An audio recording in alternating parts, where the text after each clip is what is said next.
Today's video we're going to be going over pulse settings and what to do with them while TIG welding.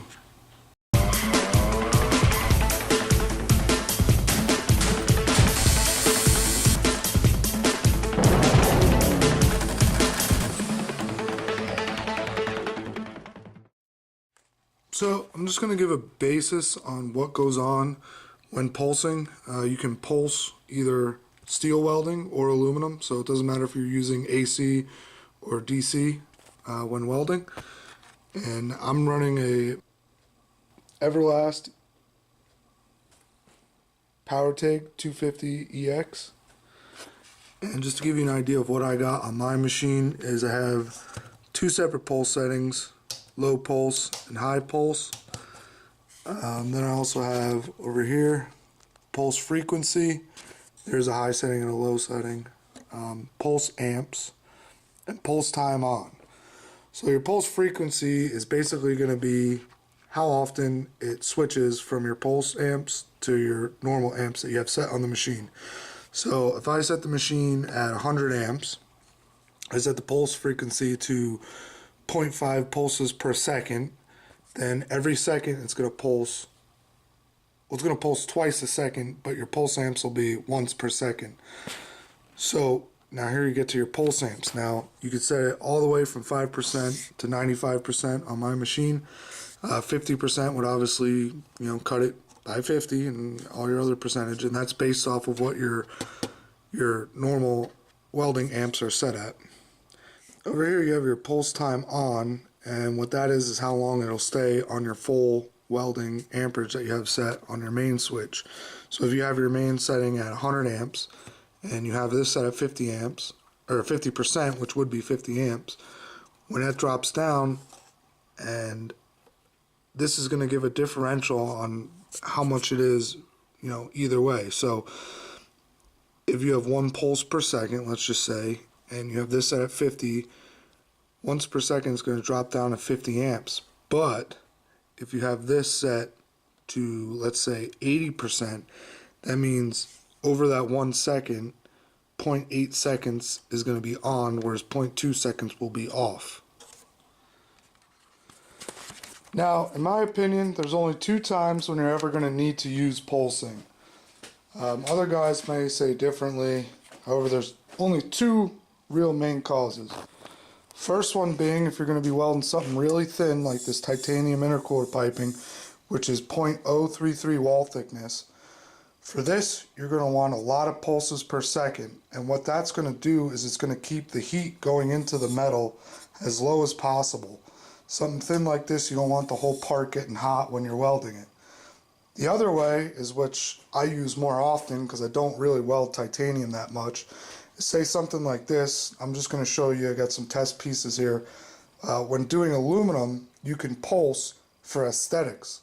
What I mean by that is you can set it to pulse, let's just say, I usually do like once per second, and I set my background amps at 20%. And what that'll do is every time the pulse comes on, you dab your wire and then move. Dab your wire and move. Dab your wire and move. And what that does is it gives you a nice, real uniform weld and a very nice look. So I got some scraps laying around here. I'll show you high pulsing just on the stainless steel here, just to give you an idea of what that looks like and what different settings can do. And then for the aesthetics, I'm going to do this piece of aluminum here. And like I said, what I do is I set my, well, it's kind of a little dark here, but we'll zoom in. I set my pulse amps at like 20%, and then I set my time at 50%. That way it's pretty even. Or if you're not as, I've been welding for a long time, if you're not as good yet, you need more time to move. After each dab, you can set this lower. It's going to give you more time in between each pulse. And then I'll set this at 0.5 pulses per second. That'll keep it even. So yeah, let me get everything set up. I'll get the camera set and we'll get rolling. So here I have a stainless steel T-joint set up. We're running at 10 pulses per second, 50% background, and 50% on time. So every second you're getting 10 pulses.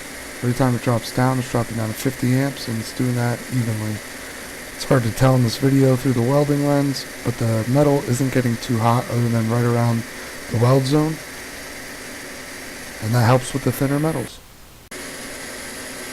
Now here I turned up the background amps to 80%, so it's pulsing the same amount per second, but as you can tell it's actually wetting in the metal a little bit faster, and that's due to it not dropping down so much every time it pulses. So here it's dropping down to 80 amps rather than 50. Here's something interesting, I just wanted you to hear it for a second. This is at 250 pulses per second. Pretty much welds just like it would normally, but as you can hear it still is pulsing pretty fast. So this is the setting I mostly use when welding thin things like titanium. It's set at 12 pulses per second. I have my background amps at 20% and my pulse on time set at 50%.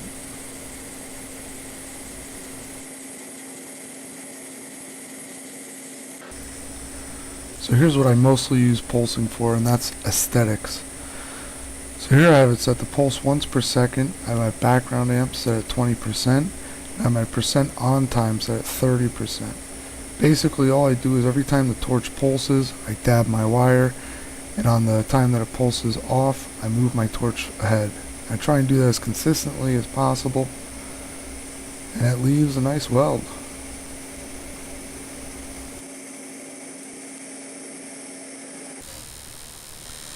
Another advantage to pulsing is something like this, where on aluminum I'm welding a corner and I don't really want to roll over too much, and the pulsing kind of just helps me keep from burning away the edge of that aluminum too much and just building up the edge how I want it. Lastly, here's another video of me welding aluminum where I'm using the pulsing to get a nice looking weld, nice even and uniform. So I hope this video helped you figure out some of the different ways you can set your machine up for pulsing. Any questions, please leave me a comment down below. I know I might not have gone over everything, but I know some people are asking about doing a video on pulsing, so I figured I'd throw this together. Please subscribe for more videos. We got more videos of the RX-7 coming up soon, and hopefully soon after winter's over, we'll be out drifting again. Thanks, and we'll see you in the next one.